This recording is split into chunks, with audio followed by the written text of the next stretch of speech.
Welcome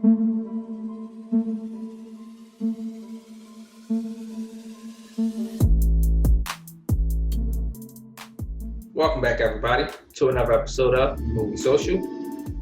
We're your hosts, Ricky and Stop. What up, what up, what up? Today's episode, we're going to be going back into time for another Throwback Thursday. And for this Throwback Thursday, we're going to be doing a review on one of the greatest superhero movies of all time, in our opinion, The Dark Knight. Before we get into this review, if you like what we're doing with the reviews for movies, TV shows, video games, and anime, go ahead and subscribe to the channel, turn on notifications, give us a thumbs up, and share the channel with your family and friends.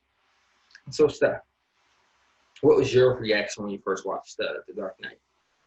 Why so serious? Yo, that movie has so many iconic moments, iconic scenes. It was just a great movie, just in general. My initial reaction was this is the best Batman movie to me ever.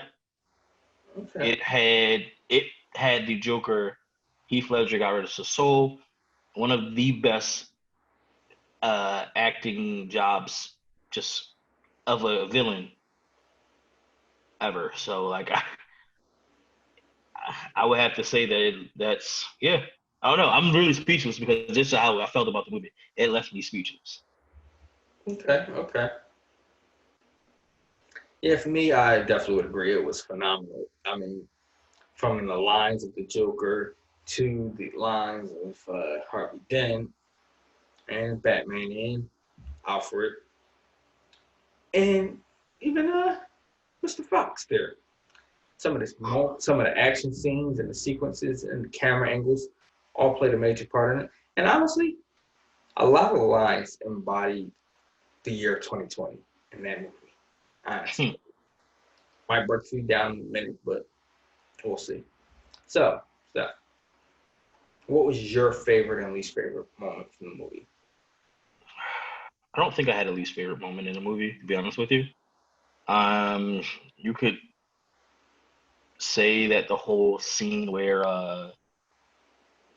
he had a choice versus Harvey Dent and getting and saving the girl was but I mean, like I said, so I really don't have a least favorite scene. My favorite scene would have to be the scene with the Joker with the mob bosses. Goes in there, basically running stuff. Makes the makes the pencil go away. It's gone. Yeah, I mean, like makes the pencil go away, and then the continuation of that, he has all their money, and he's just burning all their money. Like, yo, you got to be one of the most craziest, sadistic person to ever walk God's green earth, to walk up into a meeting with mob bosses and crime bosses of the city, tell them what you're gonna do, and then basically double cross them later on. But you see, absolutely iconic. You get the line, and he said in there too, of why he's burning the money. Yeah. Part 2. Yeah, I mean, of course. I mean, all of that culminated into one of the better scenes for me, and just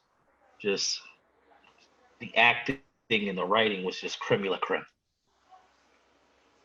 Okay, so for me, one of my favorite moments of the movie, because I have a lot in this, but it has to be the hospital scene.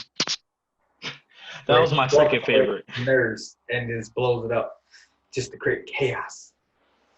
But my favorite line would be of him talking about everybody's so fine, and then when everything's going according to the status quo, but you throw a little wrench into the bunch basically, and it's just chaos. Basically saying about certain things that people do that's wrong already. Everybody's fine about that. It turns a blind eye, but one person that does something really wrong, it's just now everything's blown out of proportion here. But the comment off of that scene on that whole thing, right? it still tickles me to this day when like he's trying to get the last building to blow up and he's smacking the remote, and Yeah. then it blows up. He startles himself and then he walks away all like within the hills. Like that part still cracks me up to this day. Yeah, it was wild. But I don't have a least favorite part, but I do have a favorite line. It's always darkest before the dawn. That line is so old though. I know, but it was one of my favorite lines from the movie. Why? Because it's 2020 right now. We're in the darkest. I'm just waiting for the dawn. We can get a little piece of dawn if they haven't even counted all these votes. Yeah, that's a lot, man. All right, so what you recommend Dark Knight? If we haven't seen Dark Knight already, I don't know what you're doing. I'm not even gonna sit here and quantify that answer, that question, because I feel like it's a classic. It's one of the superhero goats. Um, it is one of the better DC movies. It's not. Matter of fact, no. Let me rephrase that because it's not in the DC universe. Oh, I forgot. Oh, it is Um, a DC movie though. it is a DC movie, but it's not in the DC universe, which is kind of good that it's not in the DC universe. Disney was stupid on that idea. That should have been the beginning of the DC universe. Agreed. But yo, it's up there with one of the like the best Marvel movies. So it's one of the goats. One of the goats. Absolutely. Okay. Yeah, I would definitely recommend watching it.